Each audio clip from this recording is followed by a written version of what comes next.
What's going on, everybody? Welcome back to the Sec Tech Podcast. I'm your host, Matt Lemke. Joined with me, as always, is our co-host, Kenn Williamson. Ken, how you doing, man? Doing good. How you been, Matt? I've been great. Just living dad life, and summer is officially here. We said that we were going to be back on this podcast, and we were going to be complaining about the heat and the humidity, and that's exactly it's already here. That's already happened. Exactly what we want to do. And man, I love that we're so in sync at this point that you shave, I shave. Yeah, for sure. You know what I mean? I'll tell you one thing that's been going on here is like monsoon season. It's like we had a monsoon season, and then now the heat's ready, and so it has just been crazy wet over where I'm at. And same, and especially for me. I've got an older house. I've been putting off putting in a French drain for years, and all this rain, dude, I had like a swimming pool in my crawl space. And so, yeah, you were mentioning that, what was that on the podcast, or maybe it was after last week, but you had like a whole odyssey around like a sump pump and all that stuff to get the water out. Yeah. So basically I have ignored the issues in my crawl space like a great homeowner does. That's right. Just out of sight, out of mind. Just, you know what? I'm not even going to deal with this. And it's never been an issue. And then of course we list the house on the market, and the first thing that happens is the crawl space floods. Yeah, of course. So, being the DIY man of the house, I get down there and like I could put it in a sump pump. Oh yeah. It's not that hard. Let me tell you something. Digging a 2.5 foot hole in a 3 foot crawl space isn't easy.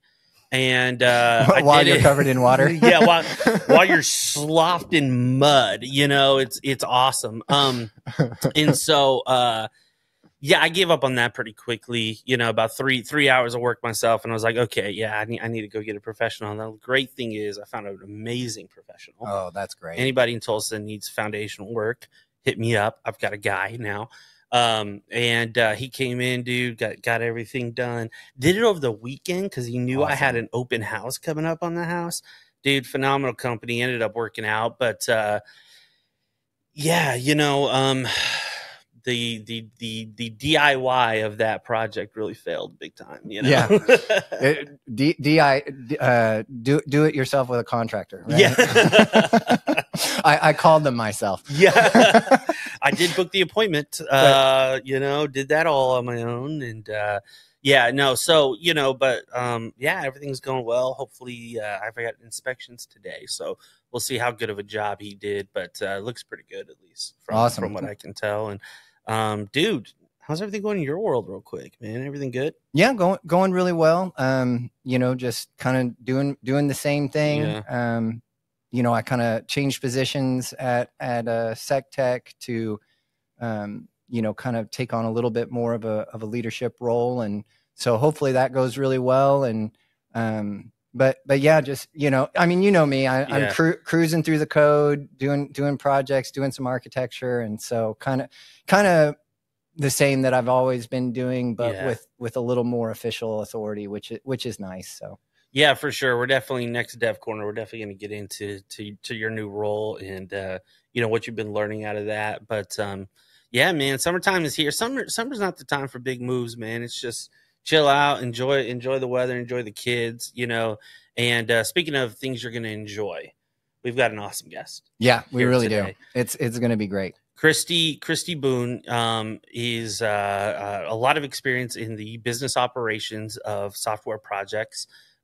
She is a keynote speaker in a lot of different places. She's touched in the world of web, SEO, product rollout, a lot of great things. And she has a great focus in something that we talk about all the time and we can't hammer on enough, which is just the emotional intelligence side of software engineering, right? Yeah. And we talk about it all the time. 80% of enterprise level projects fail, somewhere around 80% of those. And so much of that comes down to, it's easy to be like, yeah, it's because, we didn't have great people, but, talent talent's relative, you know, in a lot of ways when you have a great project, right? When you have a great outline, when you're able to execute, but emotional intelligence plays a huge part in that. So, man, we're going to get into a lot of topics today. I'm really, really excited for it. So we will be right back with our guest, Kristy Boone.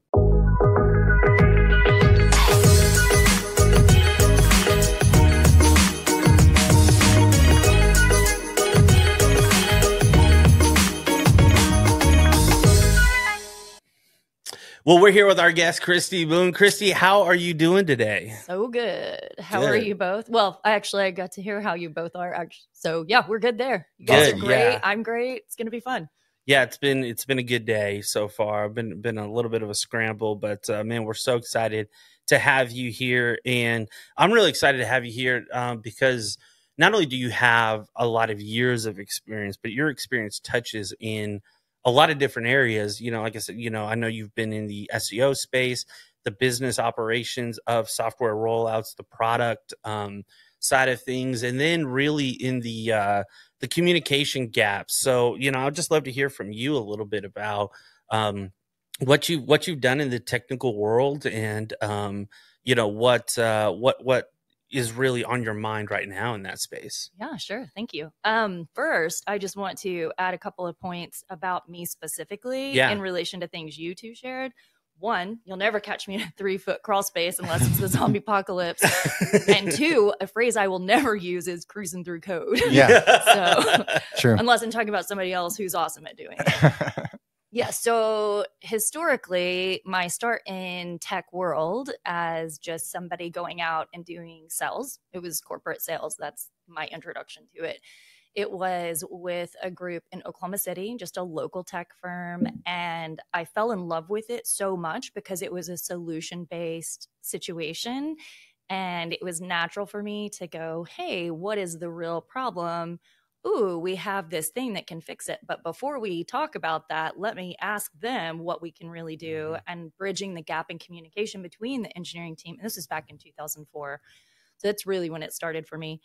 And then taking that to the client or potential client and saying, hey, you know, what can we do here together? But mostly protecting the engineering team. And somehow that was just innate inside me, where it was like, well, I can't just promise things if the team isn't protected and can't deliver it. And it felt great. And the engineers seemed like they thrived and they loved that approach. And they would even go out with me, talk to clients about the solutions for whatever rollout was happening. And then when we won clients, we won very large clients. And the clients were happy. And then the engineers were happy. And if there were glitches, we'd already said in advance, here are the potential hiccups that can happen. Be prepared for that and just be communicative. So it also meant, hey, clients trust us enough to share when something doesn't feel or look right. So that trust building process between, because, you know, and that's so big in even what we do in the consulting world, you have to build. I mean, the first thing you have to build between consultant and company is trust. Absolutely. And it's easy to break. It's so easy to break. It's easy to rectify as well if you just own it. Like, woo, really missed the mark on that one. My bad. I'll make it right. You know, and I've done that as a consultant. I have felt plenty of times. And even as an employee, just trying new things, I have failed. At the same time, being honest, open, using that emotional intelligence side of it really helped navigate the hiccups with that and helped people feel protected the whole time. So the trust wasn't completely breached or broken at any time. The second part of that is that just kind of followed through. Tech seems to just be something that's been interlaced into my path in the corporate world. And I've had an opportunity to work with really small groups, and they just need the support. So we're providing cost-effective solutions all the way through companies, not giant companies, but $45 million and annual revenue companies. So still pretty significant. And being able to help scale, here is a solution that you need. And then some of them are from the ground up. Right. And some of them are just a website overhaul or a brand new online presence. And then I think for me, the focus ended up becoming digital strategy and digital marketing because it is a natural communication tool. It's just a way for people to take what we're doing in person and put that online in an effective way where people can really really understand who someone is or what their product or service is, and then latch onto that brand and become loyal. Yeah. So I think that was I think that's point. great. And so today, we wanted to talk to you about emotional intelligence and artificial intelligence. And so, in your most recent work, you've been kind of getting into this space, and I'm sure it's a lot of similar stuff to what you have been doing, building trust, communication and stuff. Do you want to talk a little bit about what you've been doing recently and AI and how that fits into what you've kind of been doing throughout your career? Yes. Thank you, Ken. Yes. So the last 10 years in the corporate side of things with my business, along with the digital marketing support and strategies, I launched corporate sessions, and the sessions initially were around my improv experience that I was very new at doing. Probably had no business trying to put this into a corporate setting, but I had a few great mentors, and they encouraged me like, hey, you're already in front of people and giving presentations and you're guiding people in this way. Just expand on that. Mm-hmm. So I started doing these corporate sessions and going in and teaching collaboration among teams, empathic engagement, all the things nobody was really ready to talk about until after 2020. Yeah. Which, yay, finally. And so I was able to start that path, but simultaneously keeping that digital side just because there's still a need for it. Right. It's not that that's my passion, but it is a service I can provide that helps bring revenue to companies. Mm-hmm. The sessions are my passion. And in the last few years, I've gone back and added the wellness side because in my 20s, I was a personal trainer. I taught yoga, kickboxing, and group fitness, and I worked in the corporate space as well. So I was helping goal set and then assess and then set more goals and keep people on that path. So it's always been kind of a guidance of here's how we communicate a need, here's how we get to the solution, here's how we course correct along the way. But adding the wellness elements introduced me to a group called Breathe for Change, and it's built around trauma-informed practices in communication. So that added into these interactive sessions around empathic engagement, team building, collaboration, and effective communication. Mm-hmm. That added a trauma-informed approach so it could reach people exactly where they are in a safe way, and then allow them an opportunity to experience the changes in the behavior or the way they feel inside through the exercises, but in a more holistic approach. Like, hey, your breath is yours. Return to that at any moment. You're allowed to give yourself space before engaging in an issue or a perceived issue. And then adding the nonviolent communication element as well. Like, let's speak what we need. What are the facts? What do we need? What are the feelings around that? And how do we all navigate that in a way that's very appropriate for everyone involved and effective? And the efficiency that creates in terms of taking a project to a concept to completion. Initially, it's front loaded, right? So it feels like, oh my God, we're wasting so much time, blah, blah, blah. Sure. But the output is so much more spectacular because there are less error moments, or if there is an error, people aren't terrified to hide it and try to fix it. They're like, whoa, we need to work on this and get it done real fast, right? Yeah. So that's kind of the past few years, and that's a long-winded way to say I have been working in the tech space by doing biz dev, and then also by sharing with people how to keep that human connection very solid and how to engage the right way, where as we're taking this out and rolling these new tools out to the world, we're bringing everybody on board. So it's an equitable opportunity for everyone. Yeah. And I want to kind of start a little bit right there, because I think, we share the stat all the time. It's like, and we share it in the open, like 80% of, enterprise level projects, can, fail. Right. And I think that, sometimes that can be due to some of the technical aspects of the project. I think more often than not, it comes down to the people side, more than anything. And I think that, what I'm curious to hear from you about is, I feel that a lot of times whenever I hear about a project that's not going well, it's usually that whatever is being worked on, whatever came down from the executive level, whether it's the C-suite level or whatever, isn't necessarily aligned with what the software team wants to do or thinks is valuable. So there's a value, priority list at the top from the executive level. They know what, they kind of have this roadmap, and whether they just don't share enough detail or they don't cast enough vision, you have a software team going, why are we building this? Like, there's so many other things that are more valuable and better. And what tends to happen is a level of apathy comes, right, from the software team. Like, well, this isn't worth my time to begin with, right? And then you usually have middle management, product ownership stuck in the middle, where you're not gonna throw your executives under the bus, right? And then at the same time, you don't want to give that executive level the feeling that the software team's discontent, right? So I'd just love to hear your thoughts on that. What is it about the gap between what software finds valuable, those teams, and then what the executive level is communicating? The way that I envision this when I'm trying to work with people from the internal piece, if it's as an employee, to say. So I've been responsible for a group, and I'm part of the middle marketing management side that's responsible for digital marketing. Right. In that moment, I try to look at it as if we are the client of what we're trying to do and serve. So then if I'm assessing the organization as an employee, as a client, and maybe the consulting brain comes in here because I have been doing consulting for so long. But when I look at it that way, I think, okay, who are all of the stakeholders?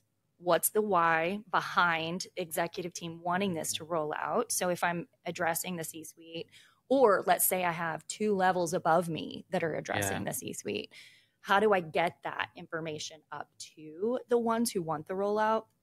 But it's just asking, okay, why are we doing it? Who are all the stakeholders? Which shockingly, internally, companies don't treat themselves that way. When it's a consultancy like SecTech, to do that. To go through a whole questionnaire before something happens.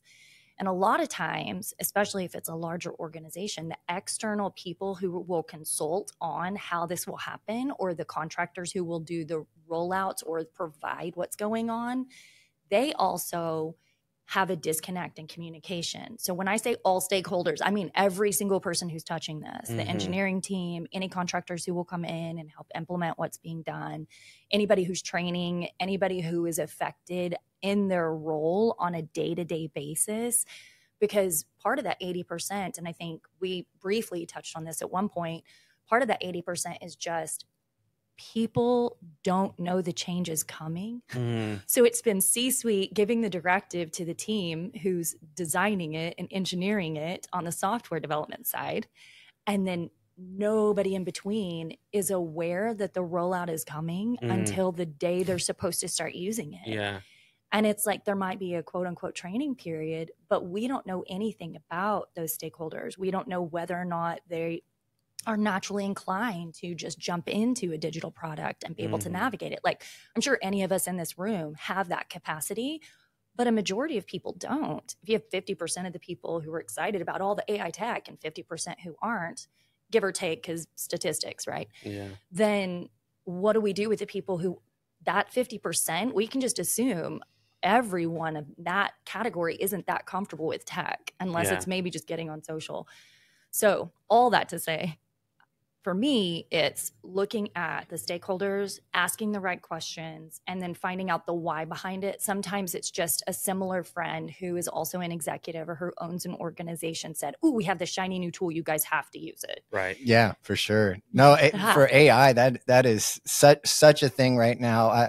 We had the president of SecTech on, and he was telling me the number of calls that he's fielding from clients, current and prospective clients, about, well, how do we get AI into our business? And so I think that shiny new toy thing is so true, because the people in the C-suite are people too, and so they have relationships with friends, and a lot of times it's with other executives and things like that. And so there is this kind of like, let me show you what I got. You know, what do you got? Sort of, you know, show and tell thing going on between them. So I wanted to bring it back a little bit. You know, we try to have this podcast be about good for business people and technical people, and business people are really concerned with the bottom line, you know, and so, you know, you had mentioned these sessions that you were doing, and you kind of alluded to the fact that you're helping with change management, helping with these rollouts and things like that. Do you want to talk a little bit more about specifics, problems, and solutions that you offer for companies? You know, just to, you know, just kind of give an idea about what you've seen and how things do fail, and then what you can do, you know, to help those situations succeed instead. Sure. Well, statistically, if you look at most any like business journal, they'll talk about how communication helps remove errors, and then you can improve your bottom line. It also reduces apathy that Matt referenced earlier, because people feel like they are stakeholders and they have ownership in what's happening. They feel like they matter. In the sessions, the first thing I do in a lot of the sessions, it depends on the company's goals, because I tailor the sessions to fit what the goals are. Sometimes it's just a social goal of getting together and having fun as a team. And so I don't do it this time. But if it's something that's more about how do we become more cohesive as a team, how do we communicate better, I ask, what are the words that you feel in your role? What do you feel is most valuable? And the top 4 always are to be seen, to be respected, to be valued, and to be heard.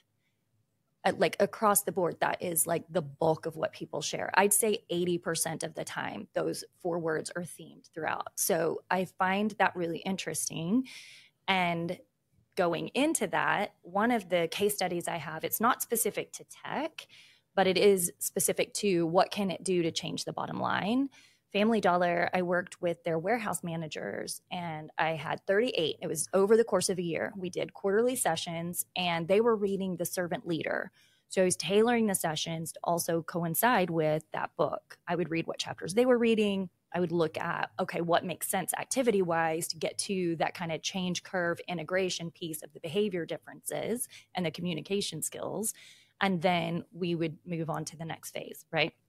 So with them, they had 3 shifts, and one of the shifts was overnight, but none of the shifts, these are hourly employees. They have a lot of stress. They're, you know, hanging in there. Family Dollar is a good organization. They pay their employees above minimum wage, and they have great benefits. But at the same time, if you know that all you're doing is going in and out, you don't really have as much incentive to say, oh, what's going to happen to the next shift, right? Mm-hmm. It's just not, it's not a natural, like human beings in general, all of us, our brains, our bodies, muscle wise, we will always take the path of least resistance.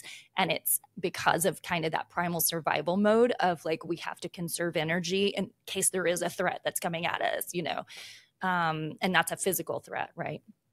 We're still programmed that way. So same thing with behavior. We'll take a path of least resistance generally. So with them, I was working with the team leads, the managers, specifically on how to use these exercises and train their teams on better communication practices and have more value. Like, how do we let them know that they're respected, and how do we let them know they're valued, and how do we engage with them in a way that they are one-on-one valued and seen, right? I'm saying value a lot. Maybe I need to go shopping today. Clearly I'm in a value mode. And then the other part was, okay, now let's give them tools to bridge the gap in communication between shifts. How do we make it easy for them? Because they're not getting raises every month. They're not having a buy-in on bonuses or any of those things. So what do we do to make it as easy as possible? And then by the 3rd quarter, the managers were just like, oh my goodness, we've been doing these exercises with our teams, having more fun together, but also learning how to be more empathic and engaged. And that has been like a game changer. So the mistake margin reduced by 30, 40% because they were taking more ownership and felt more valued as the team.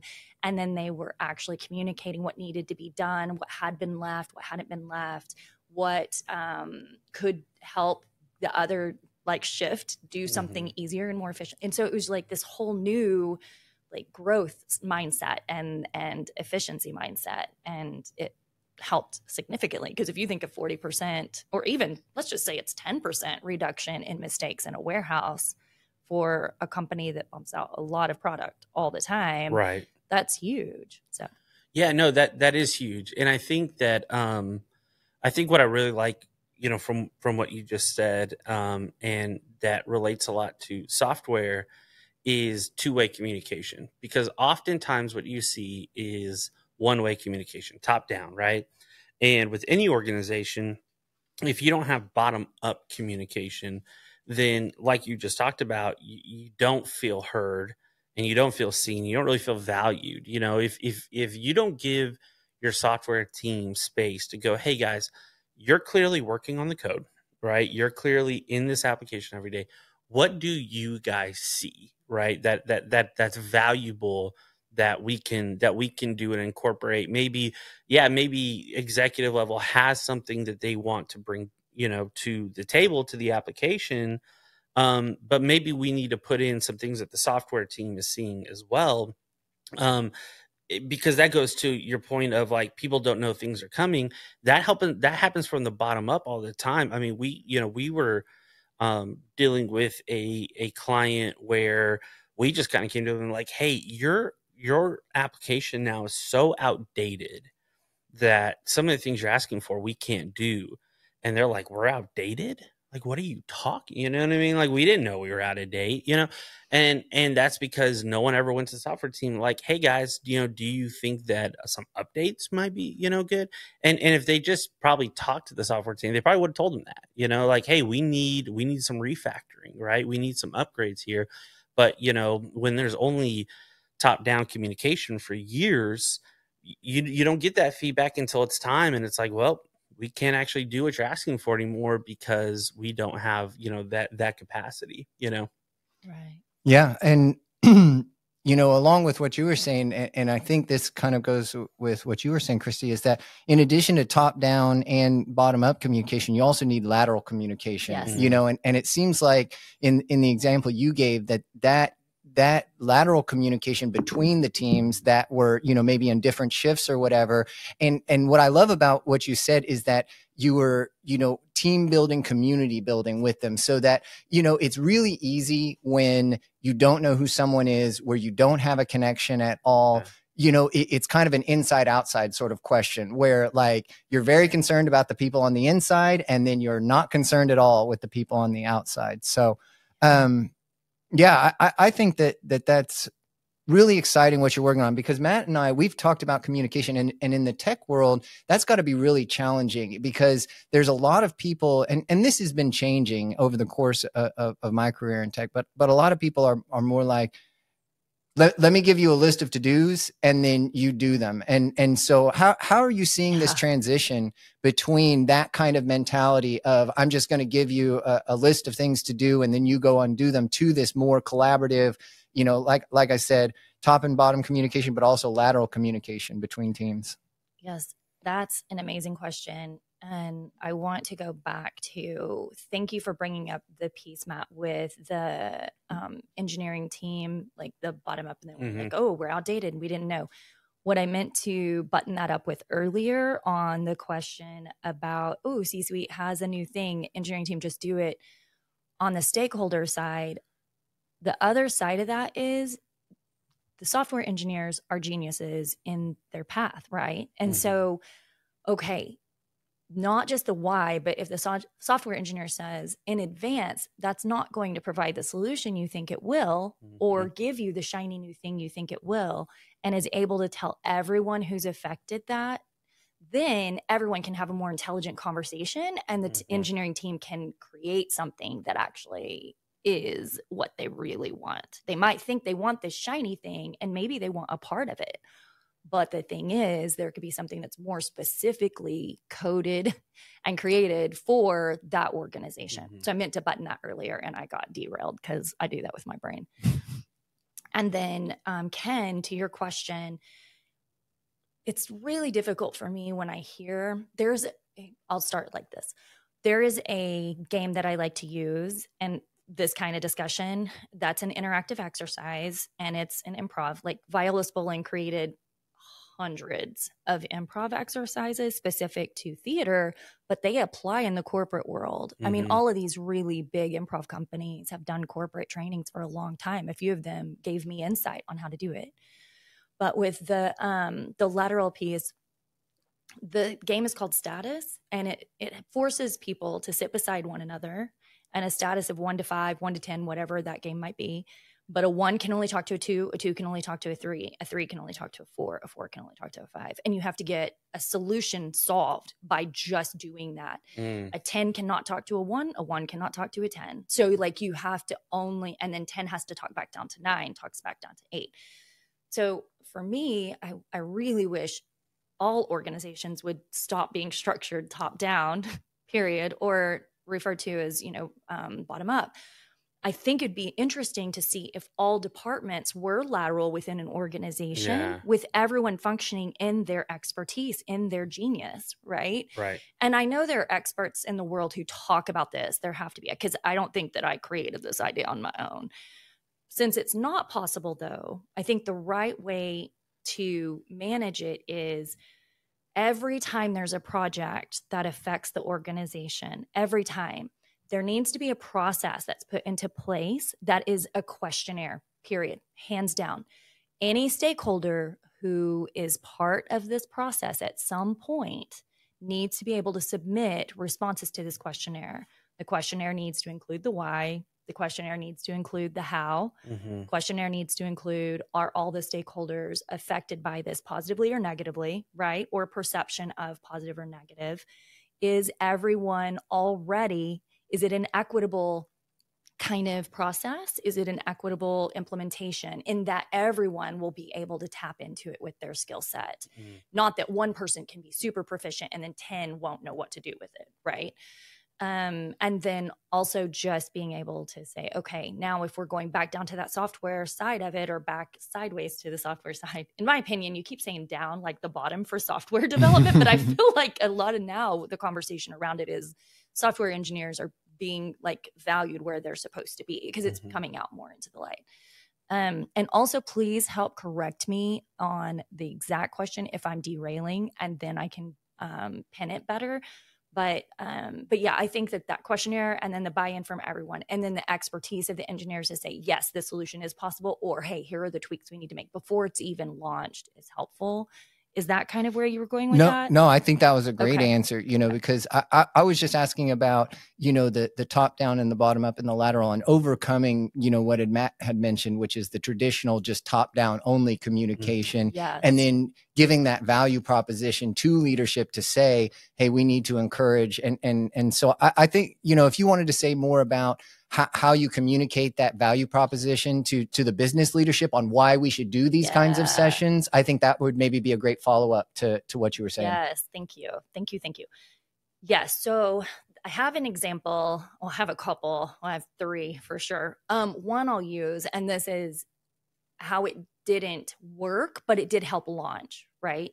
And I was part of this. And even communicating it, how critical it is to get everyone in the same room, it wasn't necessarily heard. So, of course, this is an ideal scenario. You want top leadership, C-suite, you want them to want to communicate, but sometimes they're so burdened with all of their to-dos or whatever it is that they have going on, the teams that they're leading, the responsibilities outside of the organization, representing the organization, the community. There's so much pressure. So they don't necessarily even have the time to have these conversations, which is PSY, the process piece. That's where the fail points of this is how I started saying everybody just needs to have a process questionnaire before the process even begins, right? Yeah. Like get everybody on the same page.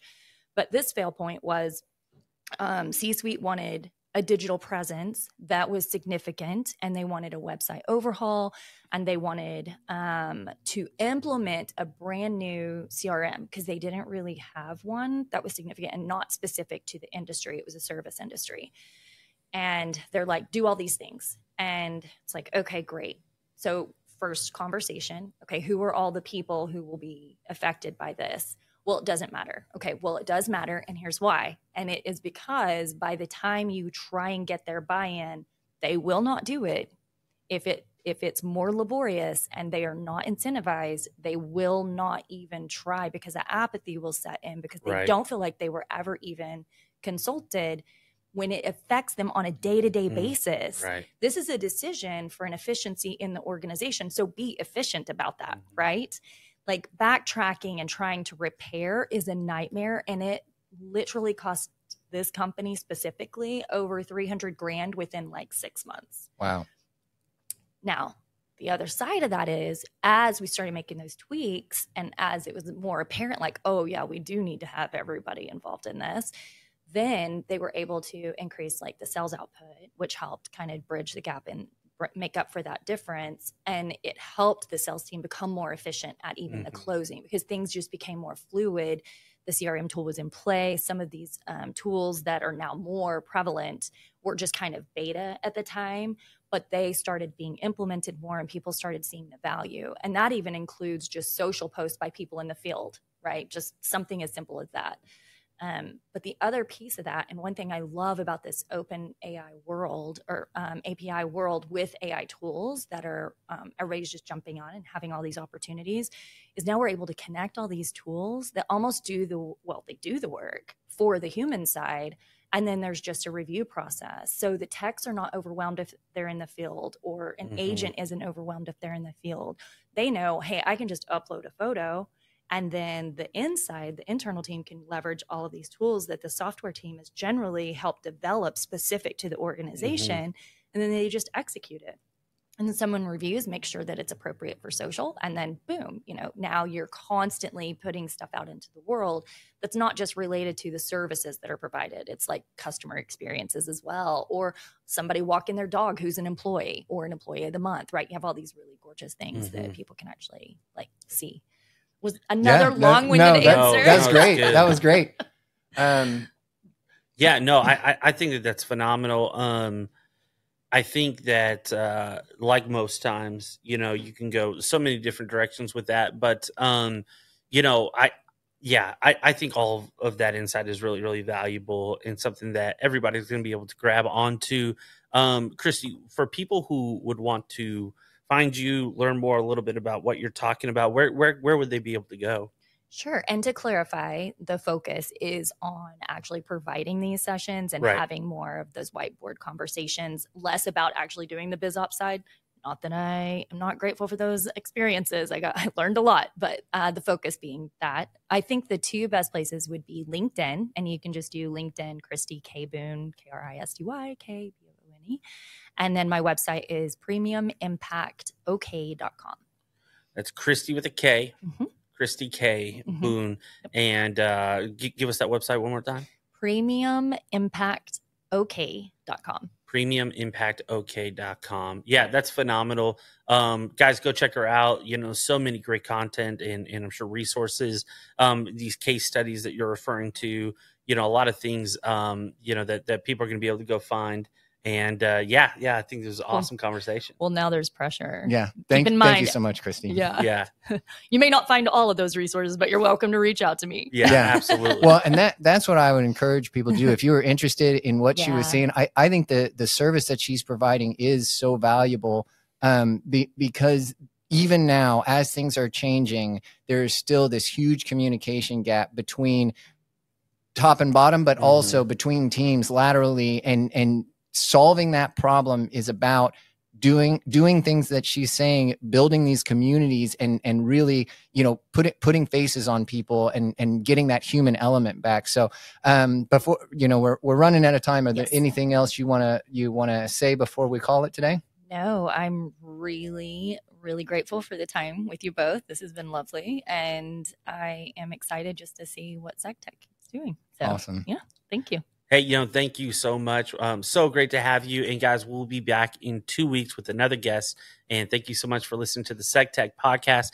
As always, thank you to our producer, Justine Jones. And she keeps telling me to tell you guys to subscribe, which I never do. So, and yes, comment. Oh, and subscribe, comment. Yeah, and positively comment. Yeah. Don't give us your name. You can bully me, not them. But Yeah. And then, like, I'm going to re-mention what Matt mentioned the last time, which is that if we can get some comments, if you have questions for us, we will answer them in a podcast. We want your feedback. We want to hear from you. So please like, subscribe, comment, and thank you, everyone. Thank you, Kristy. It was great. You. Awesome.